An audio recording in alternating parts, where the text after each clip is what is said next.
വിവാഹമോ വിശേഷ ദിവസങ്ങളോ ഏതുമാകട്ടെ, മനസ്സിലുണ്ടോ മാക്സിലുണ്ടോ.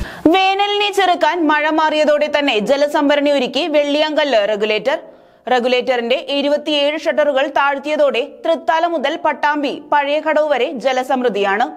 11 മേജർ കുടിവെള്ള പദ്ധതികളും തൃശൂർ ജില്ലയിലെ നിരവധി പഞ്ചായത്തുകൾക്കും 3 നഗരസഭകൾക്കും വെള്ളമെത്തിക്കുന്ന പാവർട്ടി ശുദ്ധജല വിതരണ പദ്ധതിയും തൃത്താല വെള്ളിയാങ്കല്ല് റെഗുലേറ്ററിന് കീഴിലുണ്ട്.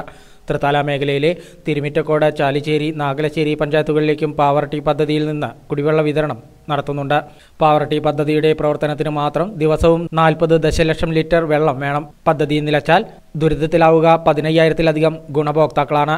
ഇത് മുന്നിൽ കണ്ടാണ് മഴ മാറിയതോടെ തന്നെ തൃത്താല വെള്ളിയാങ്കല്ലിൽ ജലസംഭരണം തുടങ്ങിയത്. 27 ഷട്ടറുകളും താഴ്ത്തിയതോടെ തൃത്താല മുതൽ പട്ടാമ്പി പഴയ കടവ് വരെ ജലസമൃദ്ധിയാണ്. പട്ടാമ്പി നഗരസഭയിലെ കുടിവെള്ള പദ്ധതികൾക്കും മുതുതല പഞ്ചായത്തിലെ പദ്ധതി പ്രദേശത്തും നിലവിൽ ജലനിരപ്പുണ്ട്.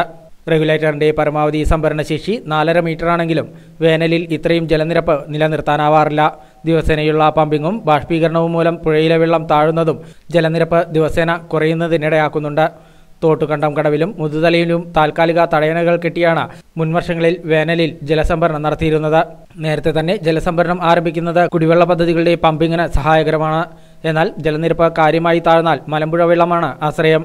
ജലനിരപ്പ് തുടർച്ചയായി നിലനിർത്തിയാലേ പമ്പിംഗ് തടസ്സമില്ലാതെ നടത്താനുമാവൂ.